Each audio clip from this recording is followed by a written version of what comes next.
My name's Bob Yin. I'm a Ontario ginseng grower.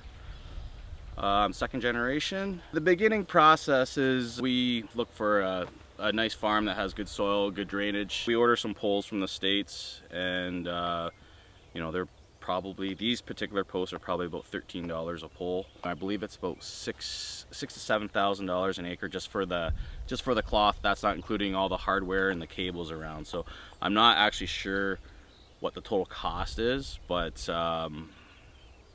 it's not cheap anyways. And then we build these things, we try to get them as good as we can, because we actually have to worry about hailstorms and stuff like that. If you get a hailstorm, then everything collapses, and not only do you have to rebuild, you have to worry about your crop being destroyed too. And then there's a few steps that we go in, and we plant Oriental mustard.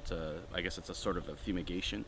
Then we work that in, and we plant pearl millet for nematodes, stuff like that. Get it all worked in, and then we're applying manure, compost, turkey compost you can use.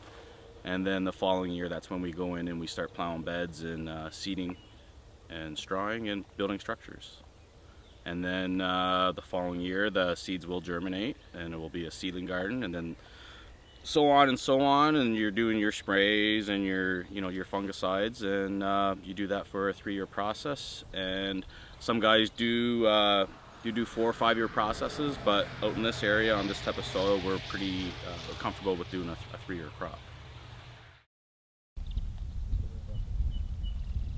I usually base yields on about 3,000 pounds on a 3-year-old crop. You're pretty happy, but you can run 4,000 pounds. You can run more than that, but usually 3,000 for a 3-year-old and 4,000 for a 4-year-old is, I would say, that's the standard. Where most guys would be pretty happy with the results. Fertilizers, we're herbicides, fungicides, everything. We always do a fall application, a spring application, and then whatever.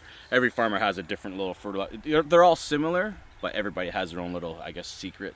Your herbicides are for weed control, depending on how far advanced the plants are. If the plants aren't up, then we do go in with Roundup or something like that. But for the most part, most of it's hand weeded, and some guys do experiment with 2,4-D at a certain rate, just to not. It does affect the ginseng, but it doesn't kill it. We do have our Phytophthora products. We do have our cylindrical carpin products. We do have our alternaria products. It is important to rotate. You don't want plant resistance, so you are spraying products over and over. You might go twice and then switch, or once and then switch, but it is very important to rotate your fungicides. I've gone as far as 15 days without spraying, but that's pushing it. But for the most part, on average, I would say 7 to 10 days we are in. And you do want the spray to get down into the plant, not just sitting on top. You want it, the spray down, hit the stem. Some fungicides are systemic, some fungicides are more of a drench.